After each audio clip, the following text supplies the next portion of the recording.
4 இடங்களுக்கு நீங்க போயிருக்கீங்களா? பார்த்துருக்கீங்களா? பாபநாசம் அருவிக்கு பின்னால இருக்கக்கூடிய ரகசியத்த தான் நாம இன்னைக்கு பார்க்க போறோம். அருவிகளின் தோற்றம், அதன் பயணம், சுற்றுச்சூழலுடன் அதன் உறவு, மற்றது மனித வாழ்க்கையில அருவிகளின் பங்களிப்பு, விலங்குகளின் வாழ்விடம், மற்றது புனிதமான மலை ஆகியவற்றை கண்டு மகிழலாம். ஃபர்ஸ்ட்டு பார்த்தீங்கன்னா மணலாறு அருவி. மணலாறு அருவி வந்து தென்னிந்தியா மாநிலமான தமிழ்நாட்டில் காணப்படக்கூடிய ஒரு இயற்கை அருவியாகும். இது பெரும்பாலும் அதிகம் அறியப்படாத, குறைவாகவே சுற்றுலா பயணிகள் செல்லக்கூடிய அரிய மற்றது அமைதியான இடமாகத்தான் இருக்கிறது. அதாவது திருநெல்வேலி மாவட்டத்தில் மேற்கு தொடர்ச்சி மலைப்பகுதியில் மணலாறு எனும் சிறிய நதி அமைதியான இயற்கை சூழல், பசுமை மரங்கள், பறவைகள் மற்றது வனவிலங்குகளால் சூழப்பட்டு இருக்கும்.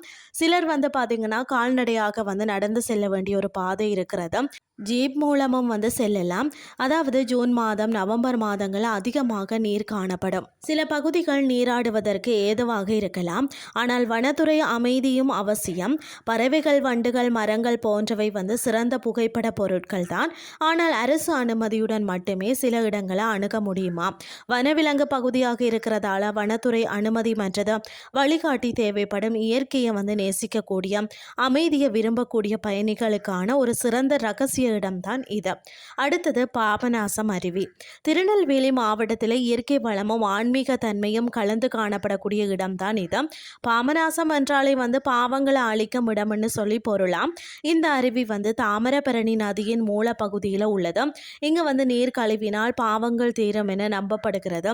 அருவியில நீராட அனுமதியுள்ள பகுதிகள் இருக்கிறதாம். அருகில பாபநாசம் சிவன் கோவில் அமைந்திருக்கிறது. மற்றது அகஸ்திய முனிவர் இங்கு தவம் இருந்தார் எனவும் புராண கதைகள் வந்து கூறுகிறதா. அடுத்தது பார்த்தீங்கன்னா களக்காடு முண்டந்துறை புலிகள் காப்பகம். இந்தியாவிலேயே வந்து முக்கியமான புலிகள் காப்பகங்களில் ஒன்று தான் இது. 1988 நிறுவப்பட்டது. 823 சதுர கிலோமீட்டர் பரப்பளவில் பறந்துள்ளது.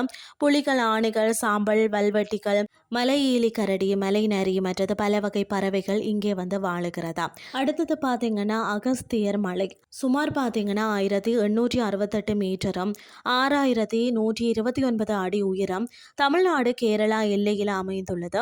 அகஸ்தியர் முனிவர் இங்கு வந்து தவம் இருந்தார் என நம்பப்படுகிறது.